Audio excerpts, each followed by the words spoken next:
Salam, saudara-saudara yang terkasih di dalam Tuhan.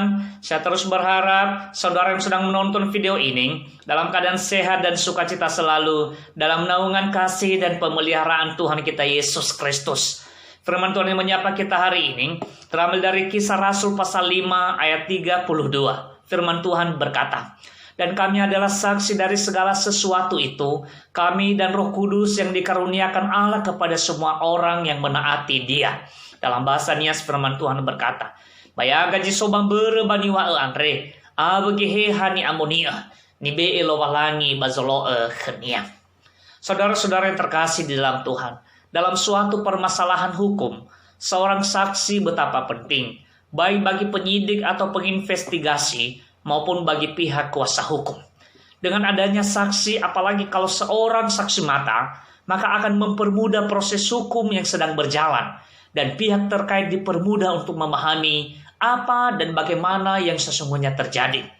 Dan sebaliknya, jika tidak ada saksi, maka akan mempersulit proses hukum yang sedang berjalan, sebab pihak terkait akan mengalami kendala untuk memahami apa dan bagaimana yang sesungguhnya terjadi. Dalam nats renungan dari Kisah Rasul pasal 5 ayat 32, Petrus dan rasul-rasul lain menyatakan bahwa mereka sendiri adalah saksi dari segala sesuatu tentang Yesus yang mereka beritakan. Sehingga melalui nats tersebut kita merenungkan firman Tuhan dengan tema saksi yang bersaksi. Saudara-saudara yang terkasih di dalam Tuhan, nats renungan ini merupakan rangkaian pernyataan Rasul Petrus dan rasul lain di hadapan mahkamah agama di Yerusalem yang melarang mereka untuk tidak mengajar dalam nama Yesus. Di mana Petrus bersama dengan rasul-rasul lain tidak mengindahkan larangan itu dan bahkan mengatakan dengan tegas bahwa kita harus lebih taat kepada Allah daripada kepada manusia. Kisah Rasul pasal 5 ayat 29b.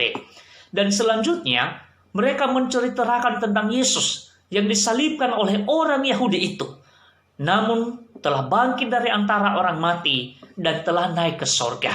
Dan bahwa apa yang dialami oleh Yesus itu merupakan wujud kasih Allah kepada umatnya, bangsa Israel, supaya mereka bertobat dan menerima pengampunan dosa. Bandingkan Kisah Rasul pasal 5 ayat 30-31. Dalam nats renungan ini, Petrus dan para rasul lain mengatakan bahwa merekalah saksi dari segala sesuatu yang mereka beritakan tentang Yesus itu. Pemberitaan para rasul dilandaskan pada realita atau kenyataan bahwa mereka telah menyaksikan secara langsung atau melihat secara langsung apa yang mereka kemukakan dan mereka beritakan tentang Yesus itu.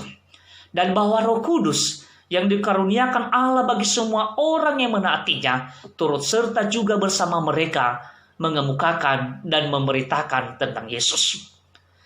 Para rasul adalah saksi yang bersaksi. Petrus bersama rasul lain merupakan saksi nyata dan saksi mata yang berani menyaksikan Yesus kepada sesama. Kesaksian mereka tentang Yesus bukan tidak ada hambatan atau ancaman, melainkan sebelumnya mereka telah ditangkap dan dimasukkan ke dalam penjara di kota di Yerusalem. Bandingkan Kisah Rasul pasal 5 ayat 17-18. Dan bahkan sesudah pernyataan mereka, sebagaimana dalam rangkaian nats renungan ini, membuat penentang-penentang Yesus itu sangat tertusuk hati dan bermaksud hendak membunuh mereka. Kisah Rasul pasal 5 ayat 33. Saudara-saudara yang terkasih di dalam Tuhan, setiap orang percaya, generasi setelah rasul-rasul dan yang hidup hingga pada zaman sekarang ini, memang belum melihat Yesus secara kasat mata atau secara mata telanjang. Berbeda dengan Petrus bersama dengan rasul yang lain yang merupakan saksi mata tentang Yesus. Namun sesungguhnya secara iman kita telah melihat Yesus, serta melalui kesaksian kitab suci atau Alkitab dan melalui pemberitaan-pemberitaan kabar tentang Dia, kita juga telah melihat Yesus. Sehingga setiap kita yang berstatus sebagai anak-anak Tuhan, sebagai umat Tuhan, sebagai jemaat Tuhan adalah saksi-saksi tentang Yesus, saksi-saksi iman tentang Dia. Dan dengan demikian menjadi tanggung jawab setiap kita juga untuk menyaksikan Yesus dalam segala aspek kehidupan kita. Kita dapat menyaksikan Yesus dalam tingkah laku dan perbuatan kita, dalam perkataan dan ucapan kita, dan dalam relasi interaksi dan pergaulan kita.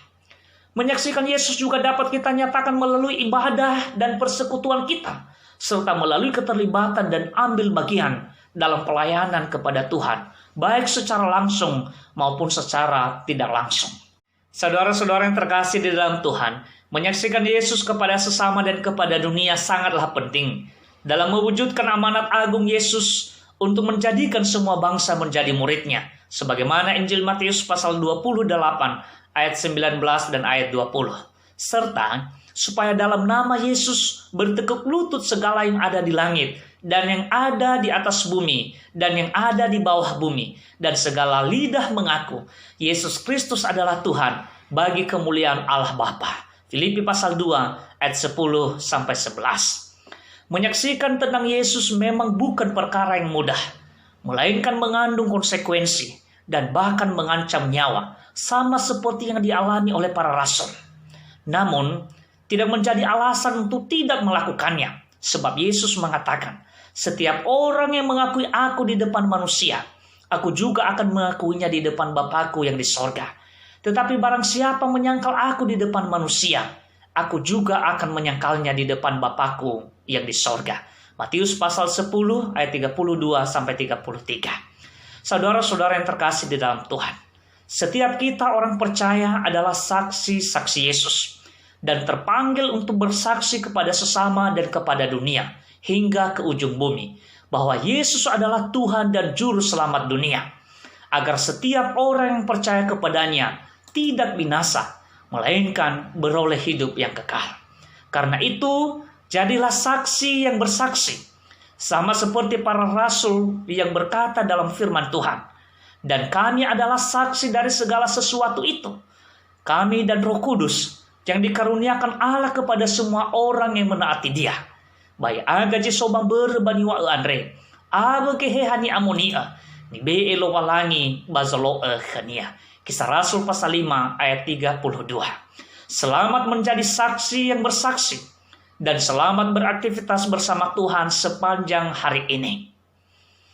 Demikian firman Tuhan yang menyapa kita hari ini, dan kiranya Roh Kudus yang terus membimbing dan mengarahkan kehidupan setiap kita. Tuhan Yesus memberkati. Amin. Saudara-saudara yang terkasih di dalam Tuhan, saya Pendeta Agustiar Laia. Ikuti juga tayangan kami yang lain pada channel YouTube atau Facebook Agustiar Laia. Salam Yahoo.